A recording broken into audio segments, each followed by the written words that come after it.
Bom dia, boa tarde, boa noite. Está começando na sua telinha mais um Centralcast, direto do centro da América do Sul. E hoje eu estou com uma presença aqui, uma presença especial. E foi ralado para a gente conseguir trazer ele, porque a pessoa quando tá em pleno sucesso, ela não tem tempo, cara. A gente já marcou, já tivemos outra entrevista que não deu para fazer, agora estamos aqui de novo. Mas o bom é que nesse tempo o cara ganhou prêmio, o cara tá voando. Eu precisava pegar ele logo, porque daqui a pouco ia ficar inalcançável. Eduardo Butaca, bem-vindo, cara. É um prazer ter você aqui. Obrigado, Murilo. Obrigado pelo convite aí. Todo mundo aí do Centralcast, né? Tava correndo aí para pagar conta, né? Pagar boleto, né? A única coisa que sempre vence na vida é o boleto. E com certeza, igual o dia vai raiar, o boleto vai chegar, né, cara? Não tem vida sem boleto. Mas tô feliz de estar aqui, né? A última vez que a gente se viu, a conversa rendeu, né? Foi um puta de um papo. E agora também tem que ser mais objetivo, até porque o tempo desse cara aqui agora é concorrido. tô me achando aqui, o requisitado. Pô, pra mim, inclusive aquela vez, né? Pra quem não sabe, a gente já fez uma entrevista, mas tivemos uns problemas e não deu pra aproveitar. E aí eu chamei ele de novo. Ele sempre foi acessível, sempre me respondeu. Mas eu fui percebendo que daquela data pra hoje, como que você tá corrido, né, cara? Tá fazendo muita coisa. Cara, é verdade, cara. Assim, ali você tava mais tranquilo, era mais... Eu acho que já tem um tempo, né? E eu acho que a gente vem numa crescente do movimento teatral, dos shows, dos eventos. Eu acho que isso é muito bom, né? Sim, a gente está recuperando aí essa cena, correndo atrás do prejuízo, falar assim, aproveitar a onda, né? Então, assim, realmente eu não tô deixando passar nada, assim, tudo quanto é evento que eu posso fazer, toda data que eu consigo uma agenda, uma pauta no teatro, numa casa de show, eu pego porque, né, o que a pandemia ensinou pra gente que a gente só tem o agora, né? Não dá pra ficar fazendo muito plano pra longo prazo, assim, a gente tem que tentar aproveitar ao máximo aí o nosso tempo. Verdade. Nesse momento agora, pelo que me parece, tá mais o lado artístico mesmo que tá tomando mais tempo. Porque, para quem não sabe, o Edu também é publicitário, né? Então, nesse momento, você tá mais voltado mais pros seus... Eu sempre conciliei as duas coisas, né? Eu sou redator, então continuo escrevendo criações, roteiros publicitários, essa parada toda, né? Mas, assim... Eu sinto que cada vez mais, assim, a gente vai ficando sem tempo, né? Será que é coisa de envelhecer? Envelhecer é ficar sem tempo? E o tempo tá passando rápido também, né? Depois dos 30, né? Tipo assim, tem coisa que parece que foi ontem. Você fala assim, caramba, mano. O ano tá passando assim... A gente eu acho que os 30 é quando a gente tá se adaptando à transição pro envelhecer, é muito louco isso, né? A semana que eu falo assim, cara, essa semana eu não vou fazer nada, eu preciso descansar, eu preciso focar em escrever as coisas, né, para deixar pronto, textos, rever aí minhas peças e tal. A agenda que tá dominando a gente, né? Não é a gente que tá dominando a agenda. Eu não controlo mais meu tempo, não. Assim, eu vou seguindo o fluxo aí. Como eu te falei, né? Aquele fim de semana que às vezes eu penso, vou ficar em casa só de boa, não vou fazer nada, vou tirar esse tempo para descansar. Sempre vai surgir alguma coisa. E não tô falando de festa, nada disso, não, de compromisso mesmo. Sim, uma oportunidade. Oportunidades, e a gente também nessa ânsia de não deixar passar nada, de querer aproveitar tudo, né? Até porque a gente tem vitalidade agora, a gente tem que aproveitar também, né? Sim, exatamente. Pois a gente não vai ter mais essa... Acho que é mais uma herança aí também desse período de isolamento que a gente passou, né? Sim. Que a gente ficou muito tempo ocioso e pensando...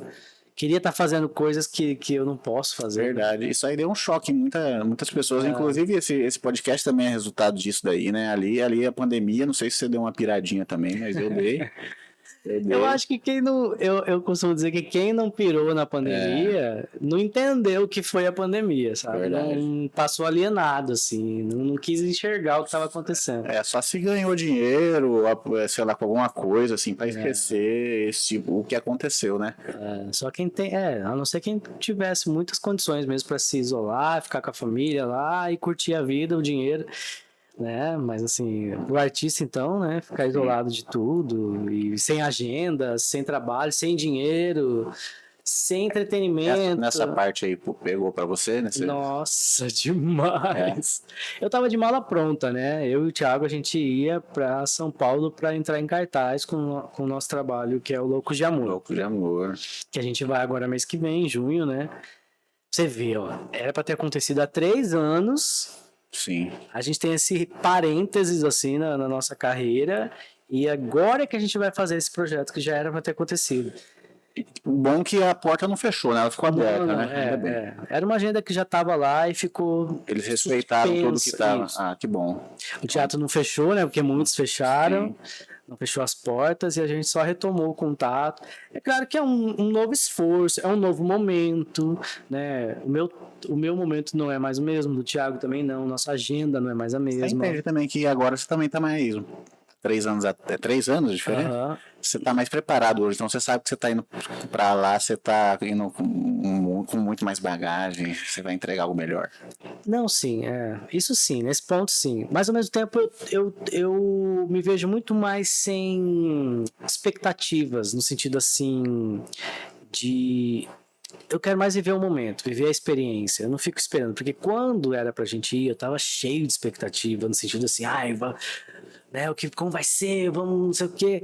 Hoje eu só quero ir, viver o momento, dar o meu melhor, aproveitar ali a troca de experiência, as pessoas que a gente vai conhecer, as pessoas que vão assistir a gente. É verdade. E voltar pra cá e tocar os projetos, a vida como ela sempre foi, sabe? Não tenho mais essa, pelo menos não no momento, essa pretensão de... A gente fica cheio, a gente cria muita expectativa, né, em cima dessas coisas. E a gente se frustra muito também, né?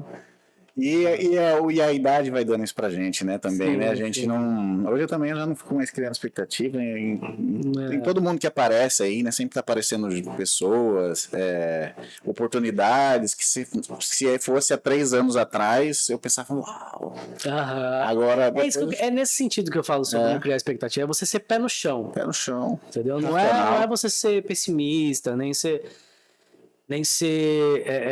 como é que fala? Estraga prazeres, assim, mas você ter o pé no chão. Fala assim, olha, a gente sonha com o pezinho aqui, né? Põe um pezinho lá e um aqui, pelo menos. Eu tô num momento também que eu valorizo muito mais, assim, a minha família, sabe? Não abriria mão de ficar perto dos meus pais pra viver algo que eu posso viver aqui. Sim. Né? Eu acredito muito ainda na cena artística, teatral de Mato Grosso. Eu acho que a gente pode melhorar muito aqui. Tem muito a ser explorado aqui, né? Tem. E na cena artística em geral, na música, eu vejo também isso. Você estava falando que o Pescuma veio aqui semana passada e ele é uma pessoa que já vem cultivando muito isso e ele mesmo ainda percebe, cara, ainda tem muito a ser cultivado, né? Com a cultura daqui. Você tem uma ideia, Murilo? Assim, a gente vai para São Paulo fazer uma temporada, a gente vai ficar 1 mês em cartaz lá, eu e o Thiago com o nosso espetáculo Loucos de Amor. Ainda bem que consegui me encaixar uma agora, senão, hein? Não, já tem que daqui 15 dias a gente tá viajando. Mas a gente não consegue, não como a gente gostaria, ainda fazer uma turnê pelo estado. Você vê como a gente carece. Primeiro pela falta de espaços, né? Casas de show, teatros que consigam receber o nosso espetáculo, que requer um mínimo de infraestrutura, né? Nosso espetáculo, por exemplo, usa telão, usa projetor multimídia, né? Precisa de uma caixa cênica bacana, iluminação. E não são todas as cidades do interior que conseguem receber esse tipo de atração. Mesmo que façam no auditório, um espaço mais simples e a gente se adapte, que também é possível, é muito caro o interior de estado. Porque se você pegar as cidades polo, assim, que geralmente é pro norte, né? As cidades que são produtoras de grãos, que tem uma infraestrutura melhor. Uma qualidade de vida, um IDH mais elevado e tal. Pra gente é muito caro. Você vê, o teatro em Sinop, a última vez que eu orcei, tava R$8.000 o aluguel, uma diária. Nossa. R$8.000. Então, tipo assim, é inviável, porque é teatro feito pra sojicultor da palestra, sabe? Sim. Não é um teatro pensado como uma casa de show, de entretenimento pra artista, né? Então, assim, é bem fora da nossa realidade. Business, né? Era uma coisa mais voltada. O agrobusiness, na verdade. Então, assim, tudo isso ainda falta. Desde a mentalidade desses espaços, tudo bem, faz lá suas palestras, mas assim, não dá para abrir uma agenda especial para artista, com uma tabela diferenciada, porque também é uma responsabilidade, penso eu, uma responsabilidade social, né? Sim, com certeza. Enfim. As pessoas têm que, eu acho que também o poder público local ali tem que ter Exatamente. tem que partir primeiro deles, né? Exatamente. Uma secretaria de cultura, alguma coisa assim, e ter. Claro que pode ser um local que deve ser mais voltado ao corporativo, né? Uhum. Mas tem, né, as parcerias públicos-privadas aí acho que depende da mentalidade de quem tá lá, né? A gente não pode... Sim. Geralmente, desde eu sempre penso que tenho percebido que fiquei desconcentrado, achei que era essa. Eu percebo assim, essa mentalidade. Desculpa, você tá acostumado, né, já com isso, né? Ah, sim, barulho de câmera já é meu. já me dá gatilho, né? Opa, a câmera parou de gravar, trauma, né? Mas eu percebo assim, toda política, ela começa da mentalidade de quem tá na tomada de decisões. Em qualquer sentido, seja uma política com cunho social, cultural, até esportivo. Sim.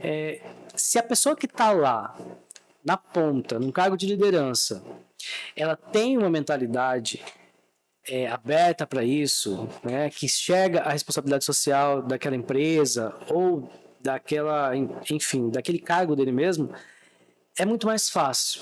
Ela vai ter essa visão, ela vai incentivar projetos. Agora, se isso não faz o universo daquela pessoa que toma a decisão, pode o mundo em volta dela chegar e dizer e apresentar que ela não vai fazer. E aquela empresa não vai acatar, não vai se abrir para novos projetos.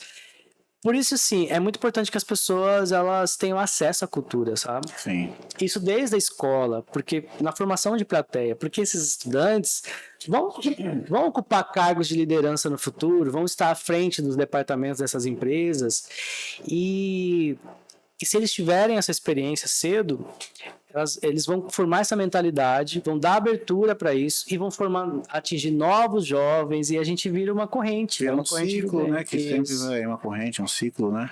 Sem dúvida. Exatamente. Mas não vamos abrir muita margem para falar de política, não, né? Senão a gente vai... Sim. Vamos aproveitar, mas para você que às vezes não tem noção da questão artística, eu tô falando com um cara aqui premiado. Inclusive, da primeira vez que eu falei com ele, ele tinha menos prêmios. E agora ele tá mais premiado ainda. Então, para você que ainda não tem noção, quando um cara desse quiser fazer uma peça, procurar aí a sua prefeitura, alguma coisa, fique sabendo que ele tem mais prêmios agora internacionais, inclusive. Vamos falar um pouquinho deles, Edu? Vamos sim. Então, qual foi esse último prêmio que você ganhou agora, cara? Faz o quê? Um mês e meio? Na verdade, eu fui selecionado para o salão de arte. Esse é o Loucos? Não, esse foi o Celeste. Ah, tá. Olha, Celeste. Você assistiu, esse eu não vi, esse eu não vi. Você vê, o cara trabalha muito, eu tô desatualizado aqui, pô. Na minha rede social tem um link na bio para meu site, lá vai ter os meus trabalhos e vai ter Celeste. Celeste foi um curta que eu gravei durante o isolamento social, né, inspirado na vivência artística ali minha e de outros colegas que eu observava. Escrevi esse roteiro, é uma ficção, que conta a história de uma artista queer, uma artista transformista, que está se preparando para fazer a sua primeira live. Ela adaptou o seu show, a sua performance para uma live e ela está esperando o público entrar. E, enfim, sem dar spoiler, mas já dando, a história toda se passa nessa espera, nessa angústia dela de será que as pessoas vão entrar para me assistir? Eu acho que isso é o que acontece um pouquinho aqui também. Total, mas isso acontece com todo mundo. Eu tô em cartaz sábado agora no teatro físico, presencial, e eu tô angustiado porque eu preciso vender ingresso. E aí a gente volta naquele da expectativa, né? A expectativa. Então, por mais que a gente tente controlar a expectativa é um inferno, ela vai surgir. Porque a expectativa é muito prima da esperança, né? Com certeza. É muito irmã ali. Sem esperança... Esperança da fé e um monte de coisa. Aquela música do Chico Buarque que fala assim... Como é que é? Tem a música do Chico Buarque, mas na verdade eu tô lembrando de um poema do Mário de Sá Carneiro que ele fala assim: esperança, pobre mãe louca que tenta pôr o seu filho morto de pé. Olha aí, cultura, gente, cultura. É isso, leiam Mário de Sá Carneiro, poeta português muito bom. Aí. Contemporâneo de Fernando Pessoa. Enfim, às vezes a gente sente assim, né? A gente quer pôr o filho ali morto de pé, né? A gente quer tentar, aos trancos e barrancos, levar o nosso sonho. E Celeste foi isso. Eu tava isolado em casa, sem contato, mas assim, com a minha mente viajando, né? E observando muito. E escrevi o roteiro, gravei. E comecei a me inscrever em festivais despretensiosamente. Eu sempre tento fazer com o menor menor das pretensões. E foram vindo os resultados, né? Primeiro fui selecionado para um festival em Nova York. Fui finalista. E aí eu acabei ganhando o prêmio de melhor ator em filme LGBT, né? Que foi a categoria que o filme se enquadrou. Fiquei muito feliz, foi o primeiro prêmio de ator mesmo, né? Eu ganhei já prêmio como roteirista, como curta, mas não como ator. Sim. E não foi comédia, né? É que também é uma área que você domina, né? Então você também tinha uma expectativa de, porra, tá fora da minha área ali. Foi uma experiência. Foi algo desafiador, né? Imagino. E aí você já ganhou um prêmio, cara. Parabéns. Ganhei um prêmio lá no Festival de Nova York. Depois a gente foi selecionado. Eu falo a gente porque não teve só eu envolvido no projeto, né? Embora seja Se você quiser dar nomes aí. Sim, a produção executiva do Thiago Mourão, que me ajudou com a questão de escrever o projeto em alguns festivais. A ideia da luz foi discutida com a Priscila Freitas, que é minha prima, que faz a luz dos meus espetáculos. A gente trocou uma ideia. Acho que eu conheço a Priscila, amiga do JP, né? Amiga do JP. Aí a edição foi o Rato, um editor muito, muito bom, que eu sempre trabalho com ele também, fez a edição, fez toda a animação para simular a interface de uma live, legal. Os likezinhos subindo, ficou bem legal. E aí na sequência, fiquei sabendo que eu fui selecionado na Índia e depois ganhei um prêmio lá também, foi também. De melhor curta LGBT. Que legal, cara. Aí fui selecionado pro festival aqui no Brasil também, de cinema latino, festival latino-americano, fui pra final. Depois. Também já é um prêmio, né? Sim, com certeza. Só de você estar selecionado indicado, ótimo. Indicado, selecionado, finalista. E aí também entrei ali no crivo desse salão de arte de Portugal, que é um crivo bem demorado, demoraram-se meses assim para ver o resultado, e foram várias etapas até que veio, fui selecionado e eu fiquei lá durante os 4 dias em exposição em Portugal. Legal. Queria ter ido, não deu para ir, mas foi muito legal, eles mandaram toda a cobertura, né, do festival. E é muito interessante, né? Esse é o mais recente. Esse é o mais recente, que foi. E lá eu ganhei o prêmio de... Você fez uma live, né? Eu lembro, não fez? Sim, eu ganhei o prêmio de melhor obra contemporânea. Que pra mim também foi uma surpresa, porque chega a ser pretencioso, né? Melhor obra contemporânea do festival, né? E eles me mandaram, foram quase 800 inscritos. Caramba! Entre 800... Assim, era só trabalhos em português ou era também já mais... Tinha uma regra que, se não fosse em português, tinha que ser legendado. Certo. Tinha que ser legendado, né? Já é uma concorrência enorme já, né, cara? Sim, sim. Então, assim, Celeste já tá aí com 3 prêmios, mais 2 seleções oficiais... Parabéns, cara. Tá bem legal.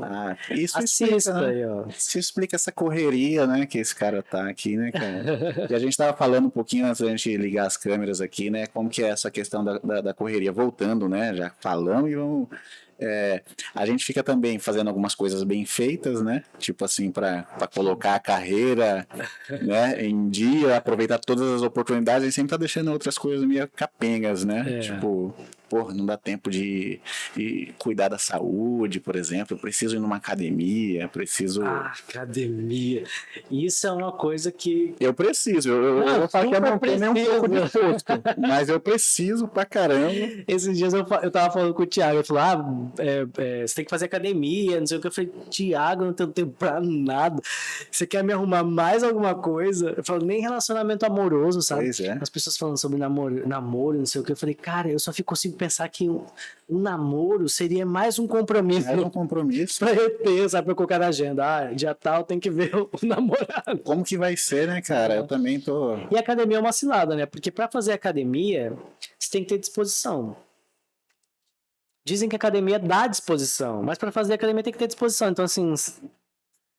eu fui hoje, tô exausto, por exemplo, né? Só que eu fui só pra fazer a matrícula ainda, eu já tô exausto. Só foi fazer a matrícula. Então, tipo assim, tô preparando meu psicológico, eu só consigo de manhãzinha, antes de começar o experiência. Não consigo fazer nada muito cedo. Não. Eu tenho que fazer de manhãzinha, porque eu admiro quem vai depois do trabalho, não tem disposição pra... Eu admiro quem vai na hora do almoço. Pô, tem esse povo também. Cuiabá, esse calor, a pessoa... Que hora que a pessoa come? Tem que ser depois, né? Não pode ser antes que vai passar mal. Não faço ideia. Eu preciso de um personal. Não, mas tá nos planos, tá na minha checklist. Assim, coisas a fazer, né? Coisas a plantar uma árvore, fazer academia. Eu já plantei árvore, mas fazer academia não. Se você vê meu quarto, então, Ave Maria, cara. Tipo assim, as outras coisas estão tudo encaminhando aqui, o podcast tá rodando, eu ainda tenho um emprego meu principal, né? Mas a hora que você vê o resto assim, cara, a gente vai empurrando com a barriga, faz do jeito que dá, né? Por enquanto, né? Mas você sabe também que eu aprendi também a não me cobrar tanto, sabe? Você falou da casa, né? Eu tenho muita angústia com casa bagunçada, a minha casa, né? Porque eu crio melhor... Eu sou virginiano, né? Não sei se faz sentido, mas assim... Eu crio melhor com a casa... organizada, arrumada, porque eu costumo dizer que é uma representação de como tá a minha cabeça. Se minha casa tá bagunçada, meu quarto tá bagunçado, é porque minha cabeça tá um caos. Entendi. Sabe? Tanto na questão de muitos compromissos, muita tribulação. Então, quando eu consigo manter tudo arrumado e tal, eu me sinto muito... É como se... Isso aqui já tá... Agora é só... Você fica tranquilo pra... Isso. É como se cessasse uma angústia em mim, uma ansiedade, e aí eu tenho tempo pra criar, pra fazer as coisas. Aí eu fico imaginando dentro desse processo, a casinha arrumadinha, como que você concebe uma Penélope? O que faz? Com certeza são as coisas do cotidiano, né? Que você vai juntando... Exatamente, o meu processo, o processo criativo é muito particular de cada um, né? Mas eu acho que deve ter algo em comum, né, a todo mundo, que é essa coisa de eu costumo dizer que primeiro vem o caos mental, é aquele turbilhão de ideias que vem de tudo quanto é lugar, de referência, de coisa que você vê, de coisa que você fala, isso aí eu queria fazer igual, isso aqui, aí vira um caos, você fala, eu queria fazer alguma coisa, mas não sei o quê. Depois desse turbilhão, desse caos mental, você começa a dar uma enxugada nisso. Você vai limpando as ideias, você deixa... Eu gosto de deixar, eu chamo de deixar a ideia decantar, sabe? Como se eu deixasse, tá bom, tá cheio de coisa ali, fermentou, nananana, agora deixa baixar ali. Você tira a nata. E eu venho, tiro só a nata, vou limpando, tirando o que me interessa. Boa analogia. Meu processo é esse, sabe? Eu acho que nada bom... Nada genial surge também da noite pro dia. Não acredito nisso. Ainda que surja, pode ter certeza que o processo mental ele iniciou muito antes, sabe? Não foi da noite pro dia. Você só organizou da noite pro dia, mas ele já vinha de um processo, de várias ideias, de várias coisas. Celeste mesmo, eu passei, eu acho que 1 ano pensando nela, sabe? Eu sabia que eu queria falar sobre aquilo, mas eu não sabia como eu ia falar. Eu pensei num curta todo filmado dentro de casa, mas assim, com vários cortes, várias situações, nananana. Foi, e acabou culminando numa câmera parada. Caramba. E é um plano sequência, não tem corte. É um plano sequência de quase 9 minutos. Fico imaginando como que é. É uma coisa que me encanta, o audiovisual nesse sentido, mas eu fico pensando como que é organizar isso, né, cara? Aí vem esse caos no começo e aí depois você tem que organizar essa parte técnica, né? Sim, eu sou bem sistemático, assim, então eu faço mesmo o roteiro, escrevi o roteiro de Celeste, título Celeste, aí eu começo. Toda a fala dela, porque é um monólogo, né? Então, toda a fala dela, várias páginas de fala, depois vem o processo de editar, né? Aquele texto, você vai, isso aqui é legal, tira, nanana. Pra gravar, eu gravei sozinho, e eu gravei de madrugada, porque eu queria o silêncio total. E eu não queria, eu moro perto de uma avenida, eu não queria, embora naquele período tava bem menor o trânsito, né? Eu queria essa paz, assim, também, sabe? Eu não queria vizinho, eu moro em apartamento, eu não queria vizinho, barulho, cachorro latindo. Não queria nenhuma interferência. Então, quando eu decidi gravar, eu passei o dia todo nesse processo de caracterização, de concentração. E a gravação mesmo eu repeti 6 vezes. 6 vezes, assim, até fazer aqui, porque era plano sequência, não podia errar, né? Não podia. E tinha que sair do jeito que eu queria. A continuação depende todo do andar ali, né? Isso, exatamente. Então, cara, eu acho legal, mano. Eu não sei na onde eu tenho até vontade de me aventurar, aprender. Tem escolas aqui em Cuiabá que De teatro? mais essa parte de roteiro, essas sim. Tem o curso de dramaturgia, né, na Unemate com Cine Teatro, que é um curso tecnólogo de 2 anos.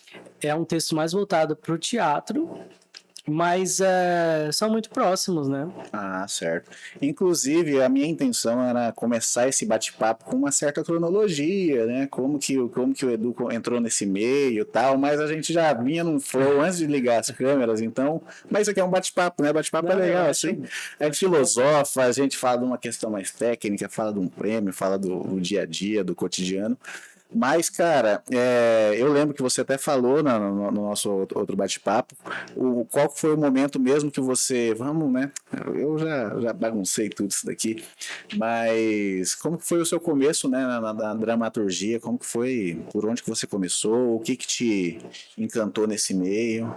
Eu não sei te dizer exatamente quando o meu interesse começou, sabe? Porque antes de fazer, eu já consumia, né? A gente consome filmes, televisão. A gente vem dos anos 90, tinha muita novela, era presente na nossa vida. Muita novela. Eu sempre fui uma pessoa que sonhava muito, né? Eu tinha, assim, já esse lado lúdico, essa coisa de imaginar, de fantasiar muito forte em mim, né?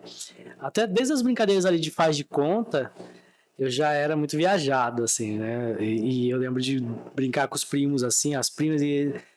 chama Eduardo porque ele inventa as coisas, né? Então eu acho que vem desde aí, dessa predisposição ao lúdico, sabe? Sim. Ao brincar, né? Sempre gostei muito de brincar. E quando eu entro na escola e conheço a linguagem do teatro, né? Como uma linguagem mesmo, uma forma de se expressar, uma linguagem artística, uma modalidade artística. Eu tenho esse primeiro contato ali com aquele teatro de escola, né, da sala de aula. Vocês vão representar um período, como é que é? O Império Romano, Eu já comecei eu gostava de fazer. Eu gostava. Não sei por quê. Eu lembro que daí a primeira... Uma ponto de virada quando eu estudei na escola militar, a professora pediu pra gente fazer uma encenação do Rico Avarento, que era um fragmento do Ariano Suassuna. O Ariano Suassuna é do Alta Comparecida e tal, né? Então já tinha aquela linguagem, porque o Ariano Suassuna ele já escreve com sotaque, ele já escreve com comédia, né? Já, cômico já, né? E a gente fez esse Rico Avarento, eu era o Rico. E aí eu lembro do povo falando, nossa, isso foi muito legal. Eu achei que foi uma merda, mas aí entra a questão da autocobrança, da autoexigência. Já isso eu já tinha. Eu falei, não, vou ficar só nos bastidores, nas próximas. Não, mas você é um ótimo ator, você arrasou. Aí eu fui pra escola técnica. E na escola técnica tinha disciplina de teatro, né? Gilberto Nasser, então ali realmente o Gilberto era um ator de fato, né? Um diretor profissional. Na escola não, era a tia ali, a professora de português, a professora de história, colocava a gente para encenar. Então não tinha nenhuma técnica, você vai no feeling, né? Pega e faz. Que também é muito gostoso, Legal. porque essa coisa de você se Freestyle. expressar. Isso, no freestyle. E lá na escola técnica que eu tive contato mesmo com as técnicas, né? De saber assim, olha, como você se desloca num palco, os tipos de palco, de formato, né? Aquelas regrinhas básicas de projeção vocal, dicção, entonação, movimentação, direção, né? Iluminação, enfim, aí eu fui me apaixonando, né? Legal. E virou para mim um ponto de encontro com os meus amigos. Foi onde eu fiz a maioria dos meus amigos. A maioria dos meus amigos hoje vem desse período do teatro. Legal. E começou ali na sua adolescência. Isso, 15 anos. Já tem 20 anos. E assim, é engraçado esse momento em que você se encontra, né? Que você encontra pessoas iguais a você. Você acha a sua tribo, né? Vamos dizer assim. Isso, você se identifica. Na música é assim, né? Em qualquer lugar. E eu fui descobrir tarde, fui conhecer, achar minha turma também do rock, que sou o pessoal do rock, e eu, sei lá, de 10 anos pra cá que eu fui. E aí é uma descoberta, né? Você fala, caramba, tem mais gente igual eu aí. Tem mais gente louca igual eu, exatamente. É como se você fosse de outra espécie e você encontra a sua espécie, sabe? É uma coisa louca, assim. É o socializar de verdade quando você vê, né? Eu fico muito feliz, assim, pensando, né, voltando assim na memória, por eu ter tido essa oportunidade de ter contato com as artes muito cedo, né? Hoje eu sei que foi cedo, porque não é a realidade da grande maioria, né? De conhecer amigos, fazer amigos, mas também não foi algo definitivo, porque assim, eles não continuaram, eu continuei, então assim... Tem gente remanescente ainda e que tá? Tem gente da mesma época, mas não do mesmo... Do meu mesmo grupo ali, né? Entendi. Mas aí o Thiago Mourão é o único assim que permanece, mas ele já foi um pouquinho depois, né? Sim. Ele já foi uns anos depois. Ele fazia teatro nessa época, mas não junto comigo. Lá na escola dele, a gente não se encontravam depois. Cara, e vocês têm uma puta de uma parceria em tudo que eu vejo, vocês estão envolvidos no trampo do outro, né? Olha, a primeira peça que eu fiz com o Thiago foi em 2005. Caramba. A primeira que a gente fez junto. A gente vai pra 15 anos. A gente nem imagina, né? Porque o boom da internet foi depois, né? Então a gente nem tem a noção, vendo vocês muito jovens, que vocês já estão nessa lida aí, né? Faz um tempo. Eu converso sempre com o Thiago o seguinte: na nossa época, quando a gente começou, tava surgindo, tinha uma coisa ou outra no YouTube, assim, né? Lá, quando a gente começou, não, porque nem tinha internet direito, mas eu falo assim, quando a gente começou mesmo junto, né, 2005, 2006, a gente já tinha alguma coisa na internet. As pessoas iam ao teatro, assistiam a nossa peça e vinham perguntar onde é que achava vídeo nosso na internet. Era um processo inverso. Não imaginava, né? O que essa parada ia virar, né, cara? Hoje é o contrário. As pessoas veem a gente na internet e depois vão procurar a gente no teatro, sabe? Vão comprar ingresso e vão pra assistir. Então, assim, as coisas mudam muito rápido, sabe? Ainda mais quando você tá ficando velho, as coisas ficam mais rápido ainda. Acho que a gente tá com crise de idade aqui. A gente falou disso já umas 10 vezes. A gente tá assimilando isso, pessoal. Então você, mais velho, não julgue a gente, pô. Nós somos os velhos do amanhã, né? Mas a gente tá assimilando esse processo ainda, né, cara? Pra gente ainda é tudo muito novo, tá velho. Eles rindo da gente, com certeza. Agora esses dois juvenis. Essa juventude é realmente adorável. Meu pai, minha mãe, eles devem ver isso aqui e rachar o bico. Olha, não sabe de nada. Ainda eles não sabem que o pior está por vir. Da mesma forma que a gente olha o adolescente ali de 15 anos. Eu vejo assim, cara, que garoto pretencioso. Se ele soubesse quanto que a Avenida vai bater na cara dele. Às vezes eu penso também, nossa, que cabaço, mano. Mas deixa, ele tá no processo dele. Né? Às vezes dá vontade de ô moleque, não sei o que. Eu falo assim, não, deixa. Cara, eu fico pensando, né? Como o jovem, no geral, né? Ele é muito pretencioso, né? Eu lembro de mim mesmo, eu era arrogante até. Eu era extremamente arrogante. Hoje eu sei, sabe? Hoje eu sei. Pelas minhas convicções, pelas minhas paixões, pelas minhas... pela esperança muito forte que tudo ia dar certo, sabe? Eu não tinha certeza que tudo ia dar certo, sabe? Era só uma questão de tempo. Aí a vida vai te dando tanta bordoada, você vai quebrando tanta cara, que você pensa assim, Acho melhor eu baixar aqui um pouco Baixa a bola. a bola, põe o pezinho no chão, a cabeça e a vida não é, como que fala? As nuvens não são feitas de algodão, né? Como a gente imaginava. Nossa, eu sempre imaginava, cara, eu vou ficar rico, sabia nem como. Vou fazer o meu primeiro milhão antes dos 30. Uma parada desse jeito, assim, cara. Como que Aí a gente depois você tá devendo 1 milhão. É verdade, ainda bem que pelo menos essa parte eu não fiz, né? Mas inclusive agora a coisa mudou tanto que já tem gente ficando milionário antes dos 20. Sempre teve, né? Não, mas olha como que a internet, a gente tava falando, porque a sim. coisa tá rápida, né? E a gente aqui tentando pagar boleto de 300 conto aqui. Aí você vê um moleque que ainda nem viveu nada ainda, sei lá, fez uma musiquinha com 4 rimas e senta aqui, senta ali. E nada contra, mas... Sorte dele, né? Sorte dele, parabéns. Mas ao mesmo tempo eu fico muito preocupado, sabe?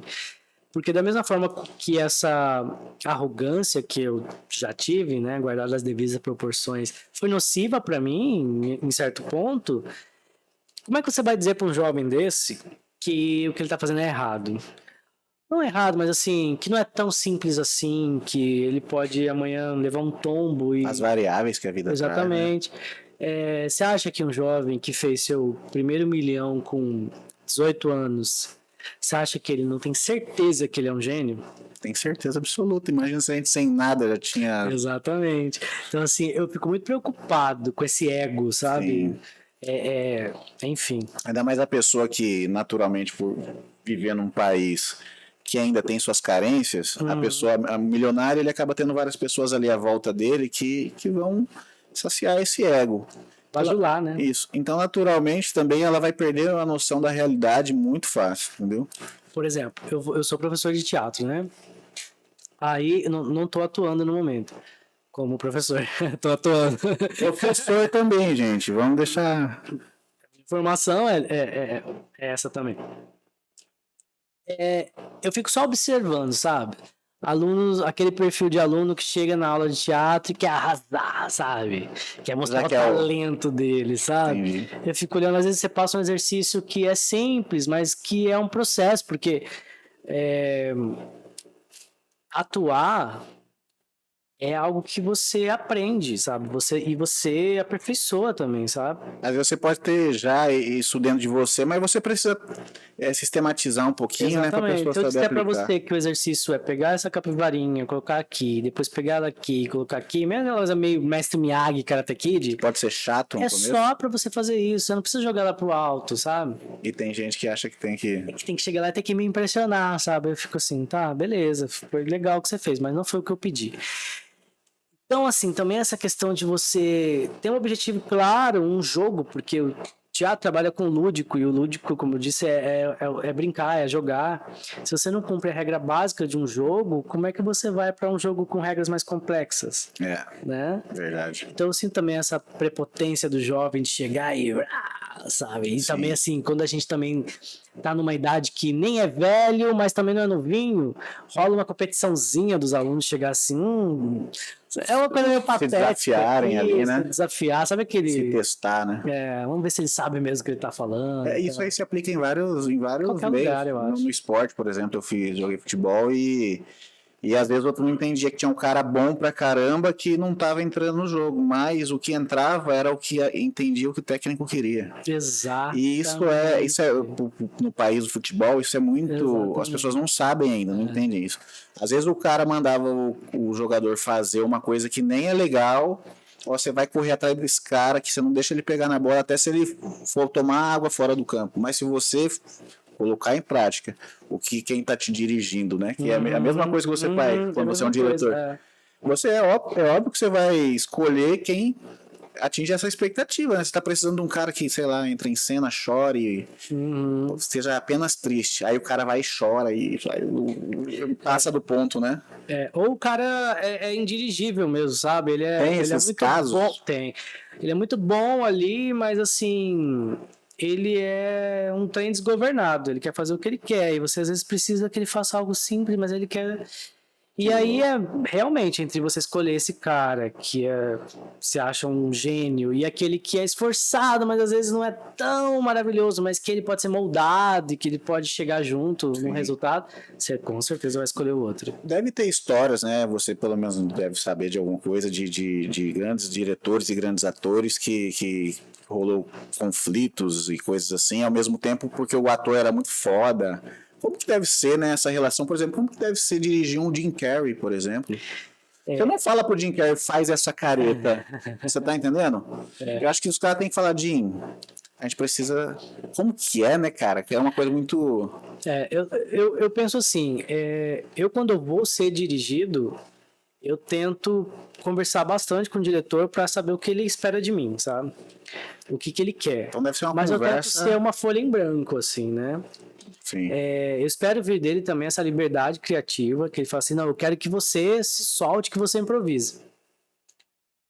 Improvise dentro da proposta, né? Mas é um material, é um dever do artista também propor, estudar aquilo e trazer material. Ele não pode ficar só esperando o diretor falar o que ele tem que fazer. Eu, pelo menos... Então, esse trabalho de pesquisar é um trabalho do ator. Certo. Se eu vou fazer, vamos por Celeste, em que eu sou uma artista transformista, muito embora isso esteja, de certa forma, próximo do meu universo, mas eu preciso estudar isso, né? Sim. Eu preciso ler a respeito, eu preciso pesquisar, eu não posso esperar que isso caia no meu colo, né? Então, essa diferença entre estudar, pesquisar, ter uma bagagem para que possa ser utilizado pelo diretor é diferente de você querer chegar com algo pronto, cheio de vício, e o diretor depois ter que ficar, não é isso, corta, não. Né? E aí talvez é aí que chegam os conflitos, né? Sei lá. Total. Imagina o ator cheio da convicção também, e aí o diretor, tac. Tem muita história, né? Principalmente em Hollywood, assim, de atores que são geniais e que são tidos como, assim, intratáveis. São dificílimos de trabalhar, que ninguém quer trabalhar com ele. Edward Norton tem fama de ser muito difícil. Christian Bale, Gwyneth Paltrow. Tem essas famas, assim, né? Você já assistiu acho que é um documentário, faz tanto tempo que eu assisti que hoje eu só lembro de fragmentos, assim, do Steven Spielberg. Já viu esse documentário? Sobre ele? Não. Acho que é Spielberg o nome, não lembro. Não vi. Mas mostra ele dirigindo, né, as pessoas, né? E tem alguns casos que ele era muito detalhista, né? Tipo, de falar pro cara assim, o áudio não tava pegando, né? Então ele falava assim, traga o cigarro. Aí o cara tem que ficar... Aquele ator que faz o Busca Implacável, Liam Neeson. Acho que é o Liam Neeson. É o Liam Neeson. Eu não sei. Faz o Busca Implacável. Ele falou que ele estava detestando ser dirigido dessa maneira, aí ele conversou com outro ator, ele falou, não, mas confia no Steven que ele vai... Aí ele falava assim, eu quero que você traga o cigarro, na lista de Schindler. Que ele o Liam Neeson é o Schindler, né? É o principal. E aí tem uma hora que ele tá fumando, ele tá vendo uns alemães assim, e ele tá vendo, ele tá amargurado assim, sabe? Então o Spielberg fala assim, dirige o câmera, eu quero o foco passando pela fumaça do cigarro, não sei o que, aqueles planos e vários planos assim, e o ator tava detestando isso, né? Mas aí depois que ele falou com outro ator, que é um ator fera também, que tava no elenco, o cara falou, não, ouve o cara, você não vai se arrepender. Tanto que o cara tava dando o depoimento dele no documentário, entendeu? Mas é muito legal, acho que você vai gostar de conhecer. Aquele Lavotrier, sim, né, que fez Dogville, Dançando no Escuro e tal, ele é tido como um diretor insuportável. Todo mundo que trabalha com ele trabalha uma vez só. Pode reparar, o elenco dele não repete. Sim. A Bjork, que trabalhou com ele Dançando no Escuro... Ela é difícil também, né? Dançando no Escuro. Que também é outra que é tida como difícil, mas ela fez aquele filme lá que ela foi indicada, ganhou o Globo de Ouro, foi indicada... Ela odeia ele, né? Ela falou assim, nunca mais vai fazer cinema, e nunca mais fez. Entendeu? Ela voltou agora a fazer o Homem do Norte, mas é uma pontinha que ela faz ali no filme do... esse último aí, mas assim, nunca mais ela fez. Tô imaginando também outra coisa que deve rolar, às vezes, é o contracenar, né? Tipo, às vezes um cara mais solto com o outro mais perfeccionista, né? Teve aqui uma treta famosa de Hollywood que eles se odeiam, se odiaram, que é a Reese Witherspoon com o Robert Pattinson, esse novo Batman, né? O menino do Crepúsculo, com a Reese Witherspoon legalmente loira, né? Eles fizeram aquele água para elefante. Isso. Não assim, de trocar farpa na imprensa, na mídia, sabe? Tipo, ela falar que ele não tomava banho, que ele era fedidinho, não sei. Foda, assim, né, cara? E ainda mais acho em filmes. Tanto não bate, né? Ainda mais em filmes que você vai ter uma relação muito próxima, você vai contracenar com aquela pessoa lá, sei lá, todo dia, né? Tem essa história, né? do filme lá do Patrick Swayze e aquele filme de dança lá. Dança comigo? Dirty Dance. Dirty Dance. É o Dirty Dance. Diz que eles se odiavam, os dois. Eu o tempo todo. Mas você vê a entrega no filme, você fala assim, esses atores se amam também. Eles conseguiram passar essa coisa de quase você imaginar assim que os atores têm alguma coisa, entendeu? Isso é muito foda, né, cara? Aí é o profissionalismo ficar mesmo se odiando, é ser profissional ainda, né, cara? Deve ser muito Imagina quando você não conhece a pessoa e você chegou pra gravar... Sem referência nenhuma. Sem referência nenhuma, você tem que fazer um curta rapidinho, um comercial, alguma coisa que você tem que rapidamente passar uma ideia de uma conexão. É claro que é um outro tipo de processo, um trabalho bem menos profundo, né? Mas assim, é super estranho. Você chega assim, oi, tudo bom? É você seu pai, tipo... oi, tudo bem? A gente é um casal. É estranho, sabe? A gente precisa de um mínimo de conexão. E é por isso que existem os laboratórios, né? Sim. Você passar ali, conviver com aquela pessoa, né? Dentro daquela proposta, fazer... E aí também entra o papel do preparador de elenco, de preparar aquele elenco, de fazer exercícios, né, de entrosamento, exercícios de jogos cênicos, para que eles consigam ali criar... Eu vi que tem uma preparadora famosa brasileira que preparou o pessoal pro Tropa de Elite, Cidade de Deus. Ela só até bate nos caras. Então, é bem questionável o método dela, sabe? Acho que dependendo também do teor do filme, né? É um filme com violência, por exemplo, né? É que é o seguinte, ela é preparadora de não atores. Entendi. Ela prepara gente que nunca atuou para fazer aquela cena. A crítica em torno do trabalho dela é justamente porque, como aquele ator não é ator, ele não tem a técnica, ele não aprendeu, ela vai buscar na bagagem emocional dele. E aí pode ser traumático pra pessoa. Ali, né? Entendi. Entendeu? Porque o ator, ele não sente o que ele tá fazendo. O ator, ele sabe... Ele tá usando uma técnica. É claro que você vai buscar a emoção e você vai tentar passar a verdade. Mas eu tinha um professor de teatro que falava assim, se o ator vivesse, o que ele vivesse fosse de verdade, se ele precisasse sentir de fato, então numa cena que ele morre, ele tinha que enfiar uma faca nele. Não é esse o papel do ator. E tem vários atores que inclusive falam que às vezes quando sai de personagem, acho que ele tem que às vezes colocar o lado emocional e fica meio tipo o cara que fez o Coringa, não sei, mas que... Então, eu acho aí quando essa barreira... ela foi extrapolada, sabe? Pode acontecer, acho mas... acho que deve ter atores que recorrem a isso, né? Pra tamanha entrega dele, né? Sim. Não, tem que parecer um depressivo, igual o Christian Bale quase ficou esquelético. Eu tenho certeza que... né, o cara quer vencer os limites dele, pode ser até perigoso, né, cara? É porque assim, ele quer... Tanto que esses atores são tudo meio piradão, assim, eles não são reclusos. Você quer criar uma experiência, né? Você quer simular uma experiência, porque a experiência é aquilo que te toca, né? Não necessariamente o que aconteceu com você, mas o que te marcou. Né? A gente tá aqui agora e tem várias coisas acontecendo ao mesmo tempo. Tem carro passando na rua, tem o seu assistente ali mexendo no computador, mas isso não é uma experiência.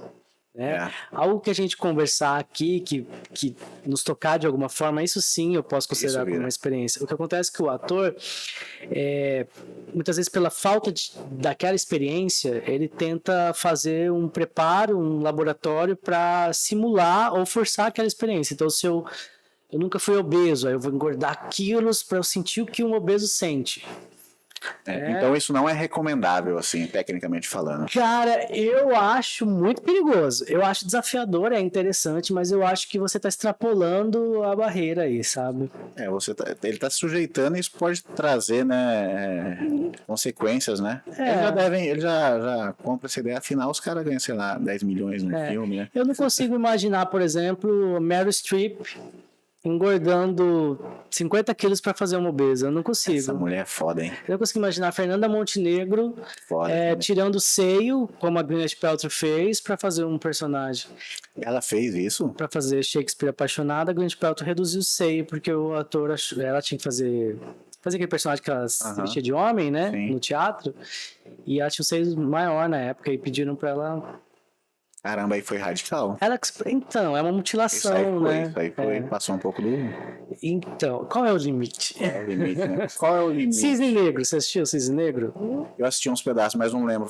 Tô por fora de filme. Cisne Negro, que é do Aronofsky, que tem a Natalie Portman. Sim. Conta a história de uma bailarina que quer ser perfeita. Sim. Ela quer atingir a perfeição. Ela é muito perfeccionista. Então ela treina demais, ela se cobra demais porque ela quer ficar perfeita. A perfeição não é Só que somado a isso, ela tem um problema mental, ela tem esquizofrenia não diagnosticada. Certo. E ela começa a ter surtos psicóticos, surtos esquizofrênicos como é que fala? Quando você enxerga coisa que não tem. Sim. Delírios, né? Sim. E ela extrapola a barreira. Então, assim, ela interpreta o Cisne. Cisne? É Cisne. Vou lembrar do Cavaleiro do Zodíaco. É Cisne. O Cisne negro, e que no final é uma ópera bem famosa, né? E os Piracos de Balé lá. No final dessa história, o Cisne morre. Ele tem a última dança que ele dança agonizando, porque ele foi atingido, que é um número bem famoso, né? No meio assim, do balé, da ópera. E ela, pra ser tão... Spoiler alert! Já o filme passou faz Sim, se quem não assistiu também, não vou obrigar. Eu não assisti, não lembro disso. Porque ela morria em cena, ela faz exatamente isso. Ela se apunhala pra ser verossímil e perfeita na cena final. E ela acaba morrendo em cena. E o diretor fica... ela fez isso de surpresa, né? Só que ela tava em surto. Caramba, mano. Então, assim... É muito louco, sabe? É muito louco. Eu sou mais do método de você observar, de você tentar, né? Mas nada assim, né? Acho que também tem limite. Ao mesmo tempo é um final, é uma entrega, né? Que traz uma certa admiração, mas ao mesmo tempo é um final intrigante, assim, broxante. Mas é o último papel dela. Ela não nem recebeu o prêmio. Ela podia ter vivido pra fazer outros, né? Pois é.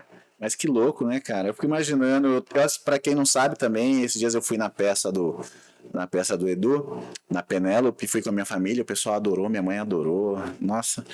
E, cara, eu ficava observando como que é também você fazer um monólogo, né, cara? Você sozinho ali, peitar aquelas pessoas. É claro que hoje para você é natural, mas como foi esse desafio? Você já tinha esse sonho ou foi uma parada que um dia falou assim, não, agora eu vou chegar e fazer? Como que...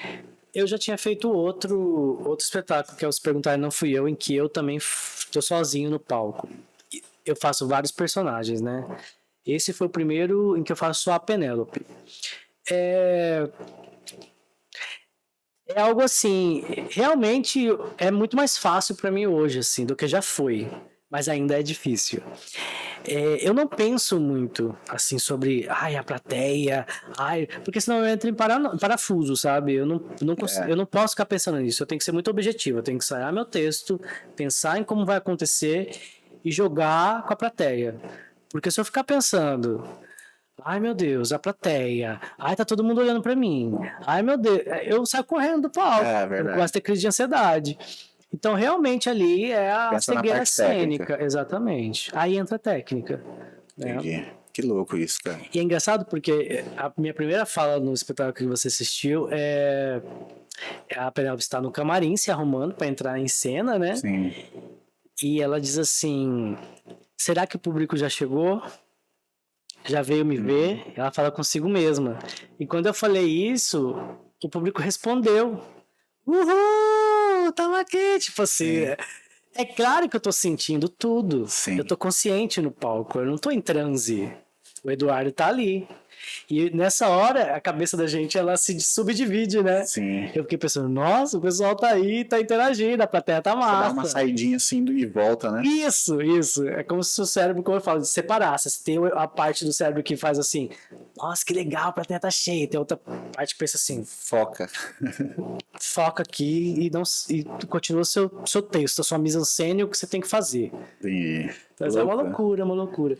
Mas eu ainda sinto toda aquela ansiedade, toda a expectativa. Estrear é muito cruel, porque a estreia é... Tudo é novo, né? Reação, o seu espetáculo, você interage muito com o público, você depende dessa interação, dessa resposta, né? Que ela te municia ali e ao mesmo tempo é um combustível também, né? Eu tava morrendo de medo que ele passava na minha frente, assim, procurando uma vítima, assim, pra participar, tá com medo dele me ver.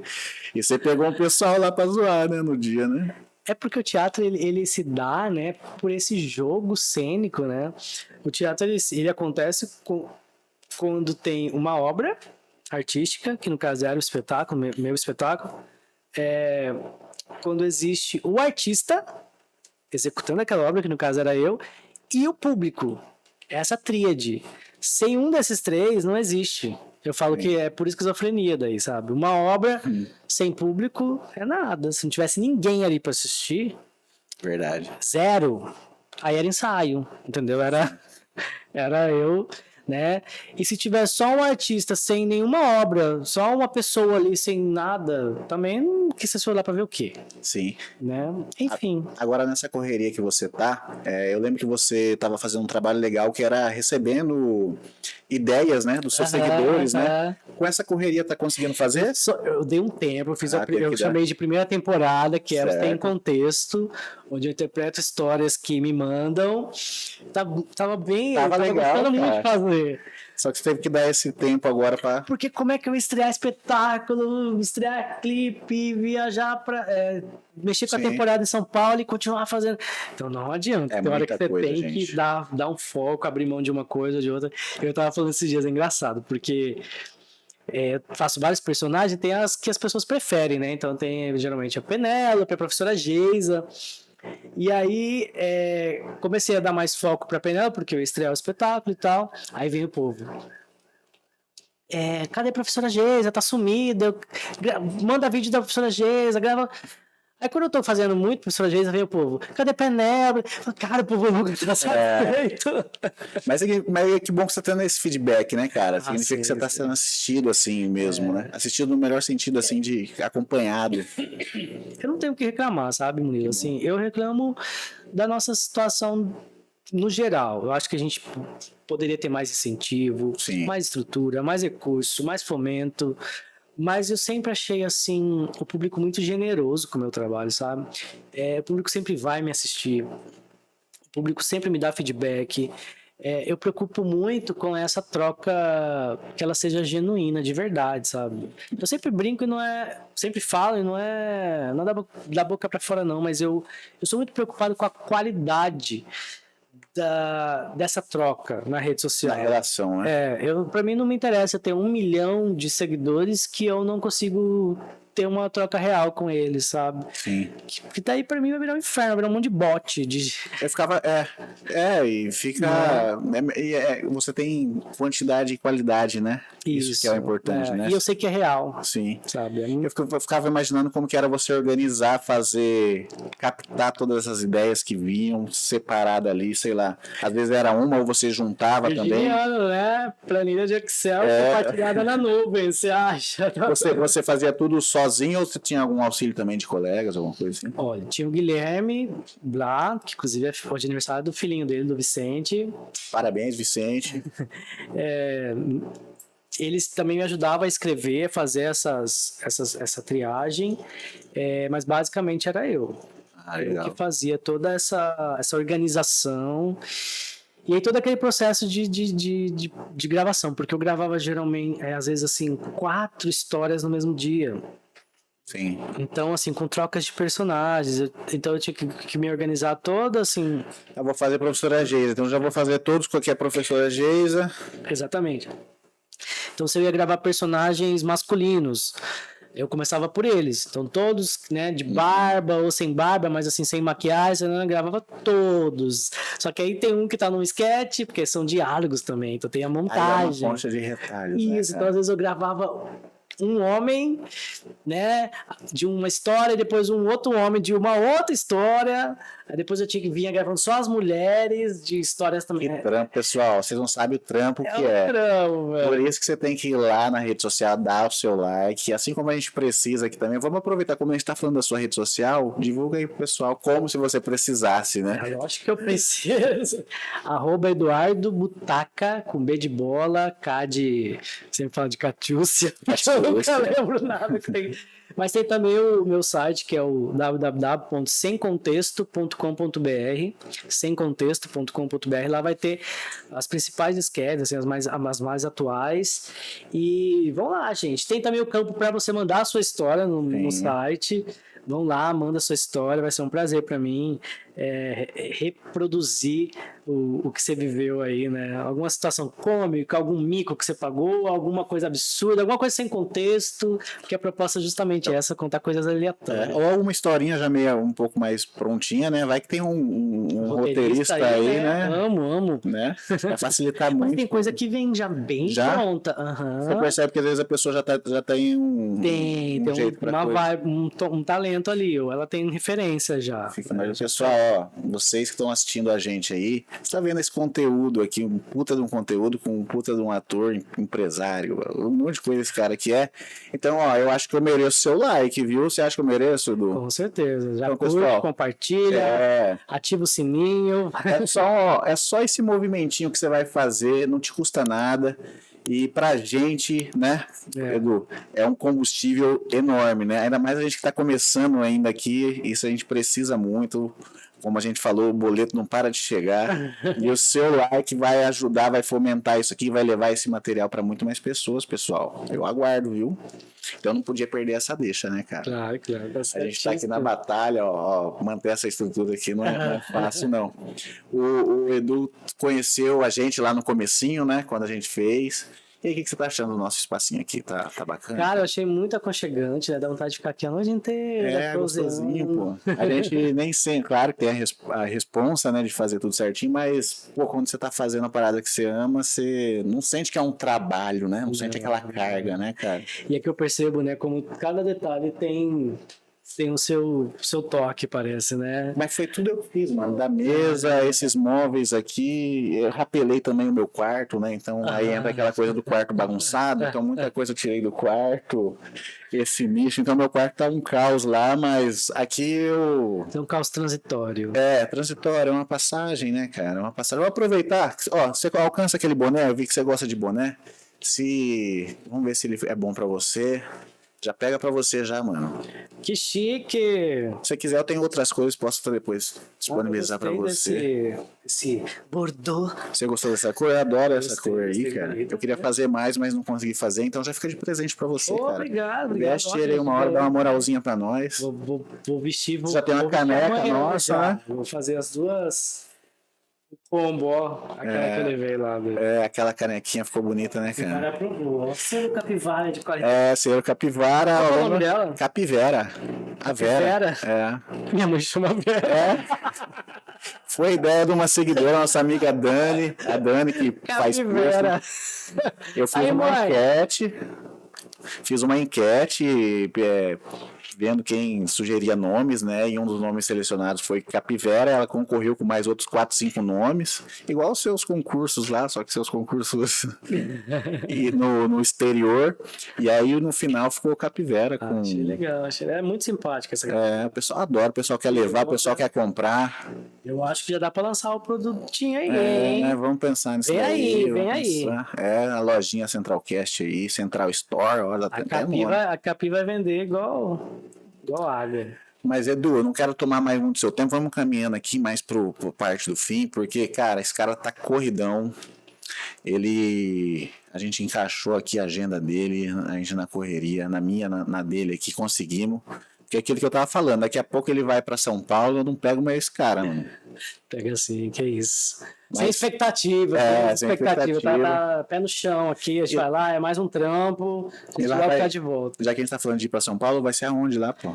Vai ser no Teatro West Plaza, West que Plaza. fica na Barra Funda lá. Sim. A gente tá todo sábado e domingo de junho, mês dos namorados. Então a gente começa no dia 3 de junho e fica até o dia 26. Acho que é Você e isso. Thiago. Eu e o Thiago. Loucos de Amor. Texto meu e do Thiago, com revisão do Rodrigo Fernandes, Jacaré Banguela. Produção da Laura Amorim, que vai também com a gente. Tá, a gente tá bem empolgado. E vocês vão ficar um mês diretão lá? Um Não vai? mês direto, não dá pra ficar indo não dá. voltando, né? E também a gente quer aproveitar pra fazer outras coisas lá em Sim. São Paulo. Fazer network, aproveitar Também, muito, né? também. A gente tem algumas pessoas que a gente conhece lá, a gente quer conhecer outras, né? Sim. Mas viver Tá o legal. momento também, porque também Com se ficar na certeza. correria aí não faz sentido, né? Aproveita bastante, mano, esse momento, né, cara? Uhum. E você vai estar postando coisas aí, materiais. Vou tentar. Você sabe que eu não sou Fica meio muito, vlogger, né? assim, faz uma coisinha Eu não pra gente. consigo, velho. Eu não sou muito Nem que seja... de ficar fazendo, Um assim, minuto eu me por sinto dia. tão exposto. Sim, eu tô ligado, então. Eu sou protegido pelos meus personagens, sabe? O Sim. Eduardo, eu falo, eu sou meu pior personagem. Cara, como que é esse lance do personagem, né, cara? Mesmo eu não sendo um protege. ator, mas eu percebo que aqui eu visto um pouquinho um personagem assim, de Claro, apresentador, claro. tá ligado? E assim, o Eduardo mesmo assim, eu falo, parece que esse guri quer aparecer, mas não é. Eu sou bem tímido, assim, eu falo bastante, mas eu sou tímido, assim, eu sou um pouco Entendi. mais na minha e tal. Você vê, eu não gosto de ficar muito mostrando minha família no Instagram. Eu acho assim, tão precioso, eu não quero gosto de expor, sabe? Mas E às como vezes eu que tô é, mais né, soltinho cara? e vou mostrando.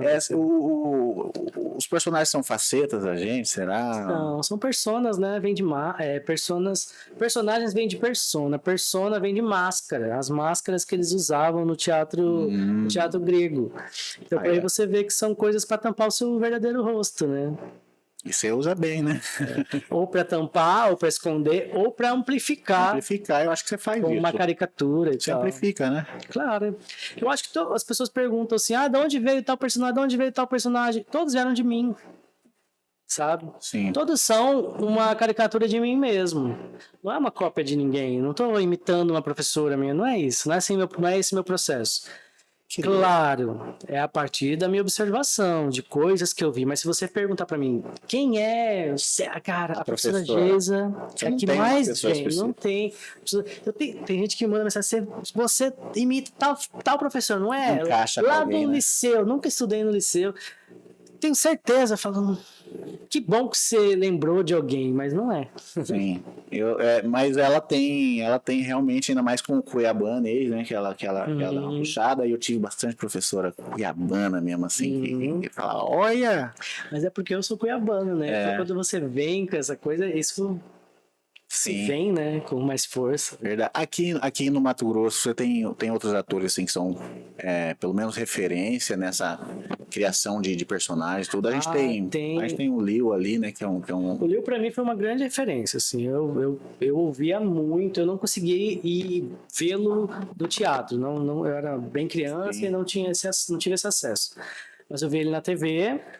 Ele tinha um CD também. E eu via muito, era uma fita cassete que meu pai tinha que chamava Você Quer Ver Escuta. Eu não sei se é esse, mas o Pescuma TV, que ele falou que ele participou da produção, talvez foi bem desse. provável. Eu Não acho sei se foi esse o material. Foi o único? Aham. Aí você viu. E que ele misturava piada com sketch, assim, de humor e música. É genial esse trabalho. Incrível, né, Esse trabalho é genial. E ele fazia todos os personagens, né, cara? Tem no YouTube, gente. Tem o Você Quer Ver Escuta no YouTube. É muito bom. É uma obra audiovisual, uma obra em áudio riquíssima. Verdade. Uma grande influência pra mim. Personagem... eu gosto muito do trabalho do André de Luca. Eu acho ele um performer, assim, um ator multitalentoso que faz vários personagens também. Tá pra lá agora, né? Tá pro Rio, Tá pro Rio? Ele fica entre Rio e São Paulo, mas ele tá pra lá. Eu acabei cobrindo ele agora aqui no festival de stand-up, era pra ser ele, aí ele não pôde por uma agenda, e aí eu cobri ele nos 2 dias de festival. O Thiago Mourão, sou suspeito pra falar, né? Admiro muito o trabalho do Nico e do Lau, né? Do Justino e do Lonier. Eu acho que eles também abriram um caminho pra gente poder vir e trilhar, sabe? Assim. Cortaram o mato, né? Antes, primeiro esse cara. Engatinhou pra que a gente pudesse correr. E tem muitos outros. Eu gosto muito sem ofensa, mas da velha guarda, sabe? Eu fiz um trabalho com o Vital Siqueira, que faz a Comadre Pitu. Comadre Pitu. E ele é do teatro do grupo Gambiarra, que foi o grupo que o Lio Arruda veio. Então sim. Era Vital, era Lio Arruda, era Ivan Belém. Então essa galera, eles têm um jeito de fazer teatro muito verdadeiro, sabe? Mais raiz seria? Mais raiz e mais assim...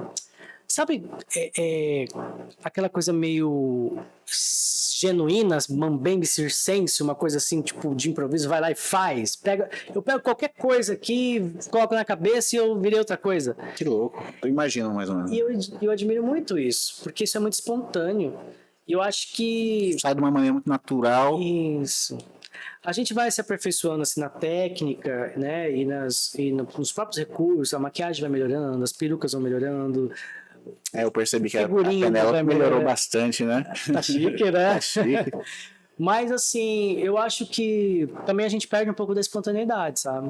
Porque você vai se incrementando com essas coisas, né? Mas você acha que talvez isso seja um processo também que você vai chegar, né? Esses caras já fazem isso com tanto tempo, né? Que eu acho que você vai chegar nesse ponto. Eu estreiei, a gente estreou um espetáculo junto, foi só pro festival em homenagem ao Luiz Carlos Ribeiro, que foi um dramaturgo, um ator também que morreu durante a pandemia. E teve um festival em homenagem a ele, e o Vital me chamou para fazer uma peça dele, um texto do Luiz Carlos Ribeiro, que foi Vespa 7.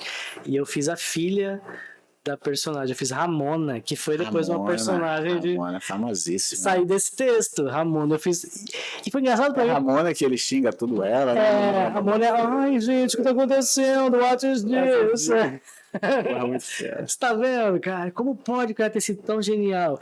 E quando vieram pra mim e falaram assim, você vai fazer Ramona. Eu falei, Ramona do Lio Arruda? mas faz do seu jeito. Eu falei, cara, que responsa, velho. Ramona é Ramona, velho. Você acabou pegando mais o jeito original? Como que foi? Não, eu fiz totalmente diferente. Totalmente. Legal. Porque eu não ia conseguir imitar. Sim. Eu não ia ficar tão ligado. As pessoas vão querer comparar e tentar imitar. E é legal você fazer isso daí, cara. Aí eu fiz ela mais doidinha, mais avoada, fazer assim... Ai, Boris, what is this? Uma coisa assim, mas tentei trazer a minha cara. Legal, cara. Então você teve esse envolvimento com uma obra dele, vamos dizer assim, né? Esse cara merece, né, cara? Pô, é uma pena, a gente chegou numa época depois, né? Eu também Ele deixou a gente cedo também, né? Deixou a gente cedo, cara. Eu lembro que tinha, inclusive, eu acho que tinha umas coisinhas que passava na TV, assim, uns flashzinhos nos comerciais, não tinha? Ele tinha... Igual o Nico Lau faz, mas eu lembro que tinha uns, assim, que era... Qual que era aquela? Ganhara, que estava atrás do muro, assim, com na cabeça? Não, essa daí é a... Ai, meu Deus do céu, como que é o nome? Dedê? Dedê? Dedê! É verdade, Dedê. Escuta!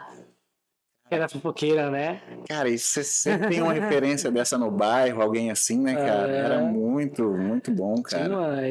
E ele conseguia fazer os vários tipos cuiabanos, né? E eram diferentes. Tinha aquele lá que fala, qual é que é, coroa? O outro lá. O Gladstone. O cachorro chulinho. O que tá pegando? Porra, legal pra caramba, dá uma saudade, né? Eu vou procurar esses materiais agora falando, vou dar uma pesquisada aí. Ai, gente, o que tá acontecendo? What is this, cu, merda? Passa chulinho, não tinha chulinho? Passa chulinho. Aqui, que tá acontecendo? Que foda, né, cara? Aí já fazia o marido da... Tava acordando, né, uma coisa assim? Que tá acontecendo? Mal acordei, essa mulher já tá gritando, parecendo uma trombada de caminhão. Cara, muito bom, muito bom. É legal. Muito bom. E o trabalho que você também tá fazendo, valorizando isso, porque eu tive uma fase assim, a gente tem uma fase mais jovem que a gente não repara essas coisas assim, né? Mas eu percebo que depois, de novo falando, né, do nosso processo de amadurecimento aqui, a gente começa embora eu não seja cuiabano, mas a gente começa a procurar as nossas raízes, né? Sim. E eu me enraizei aqui, vamos dizer assim, E hoje eu dou um valor, assim, pra isso, tipo... Porque eu só nasci em São Paulo e vim pra cá, então eu cresci vendo isso daí, né, cara? Aham. E aí você tem essas referências, hoje eu tenho o maior orgulho, assim, de... Tava falando com o Pescuma, que também não é um cuiabano, mas que veio aqui e se apaixonou. E é um expoente também, né, da nossa cultura, né, cara? Uhum. Então, tipo, hoje... Mais cuiabano que muitos cuiabanos, inclusive, Isso, né, com Pescuma? certeza, com certeza. E aí a gente, eu acho que vem isso depois dos 30, né? Hoje a gente procura coisas que nos dão orgulho, né? Claro, eu acho que é que nos conecta, né? É. A gente começa a procurar as nossas conexões. Primeiro a gente acha que passa por aquele processo de querer se distanciar, porque a gente tá rebelde, a gente quer conhecer Rebelde, novos horizontes, a gente acha que cortando essas conexões, Aquilo que tá aqui perto da a gente vai gente. conseguir voar. Depois que você tá mais solto, que você viu outras referências, você pensa assim, Você vê que o seu lugar é lá na... exatamente, exatamente. Que louco, né? Mas a gente precisa ir bem longe para descobrir. Sabia? Precisa. É igual o filho, né? Que vai, conhece o mundo e A uma hora... parábola do filho pródigo, né? É, mas nós somos todos Esse é o filhos processo pródigos. nosso, né, cara? É o processo na vida, né, gente? Pois é, fica essa reflexão aí. Aqui também a gente filosofa A um gente pouquinho. também é cultura. É, pessoal, ó, eu não quero mais tomar. Por mim, esse papo aqui, quando a gente começou a conversar aqui, antes de ligar as câmeras, eu já falei assim, Vini, já grava logo, porque a gente entra num flow, sempre é uma conversa muito boa com o Edu.